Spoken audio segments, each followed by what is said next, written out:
Bismillahirrahmanirrahim. Assalamualaikum warahmatullahi wabarakatuh. Bertemu lagi dengan saya, Afif. Biasanya di channel ini bahasanya pakai tentang teknologi dan pakai bahasa Inggris. Nah, untuk kali ini sekarang ada kaitan dengan kimia dan tentu saja menggunakan bahasa Indonesia agar lebih bermanfaat untuk bagi yang lain. Oke.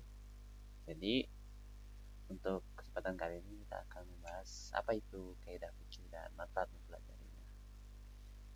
Sini di yang saya dari Rumaiso, kaidah fikih atau al-qawaid al-fiqhiyah menurut para ulama adalah kaidah aghlabi atau umum yang bisa diterapkan dalam mayoritas masalah juz'iyah atau parsial dan dapat diketahui hukumnya. Kaidah fikih ini harus dibangun di atas dalil dari Alkitab, As-Sunnah, Ijma' atau Qiyas atau dibangun di atas usul syar'i dan maqasidnya.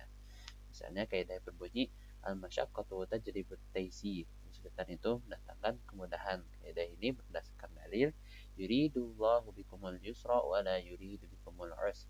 Allah menghendaki kemudahan bagimu dan tidak menghendaki kesukaran bagimu. Quran surat Al-Baqarah ayat 185. Dan juga kaidah al-yaqinu la yazulu bisyak. Yang yakin tidak bisa dihilangkan dengan ragu-ragu.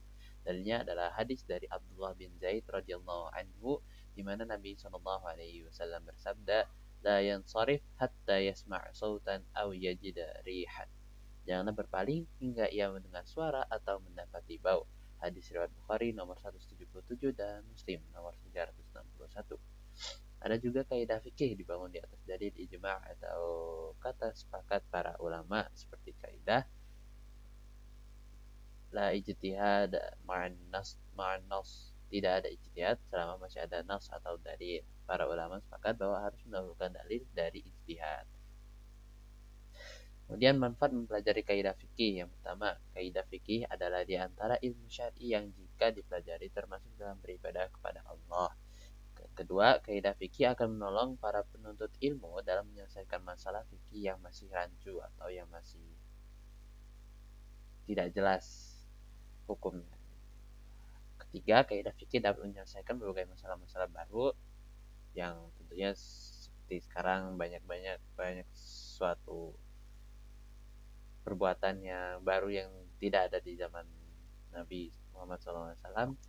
Kemudian yang keempat ada kaidah fikih sudah dapat dijadikan dalil karena kaidah ini sendiri diambil dari dalil syar'i.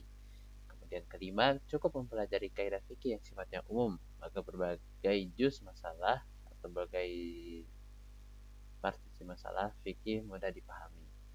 Yang keenam, kaidah fikih akan menolong para qadhi dan para hakim untuk menyelesaikan berbagai masalah terkini. Dan ketujuh, kaidah fikih akan membantu mengaitkan masalah-masalah antar mazhab dan sebab bisa terjadi yang perbedaan pendapat. Kemudian yang kedelapan, kaidah fikih mengajarkan bagaimana baiknya agama ini karena mengajarkan kaidah umum, bukan hanya mengurus masalah parsial saja. Kemudian ada 5 kaidah besar yang besar dalam yaitu al-qaid al-kulliyah al-kubra. Al-qaidatul ula al-umuru bimaqasidiha. Kaidah pertama, setiap perkara tergantung niatnya. Kemudian kedua, al-qaidatun as-saniyah ad-dararu yuzal. Kaidah kedua, bahaya atau mudarat itu dihilangkan. Qaidatus salisah al-adatu muhakkamah. Kaidah ketiga itu adat itu jadi sandaran hukum. Al-qaidatur rabi'ah al-masyaqqatu tajribut taysir. Kaidah keempat, kesulitan mendatangkan kemudahan. Al-qaidatul khamisah al-yaqinu la yazulu bisyak. Kaidah kelima, yakin tidak bisa dihilangkan dengan ragu-ragu.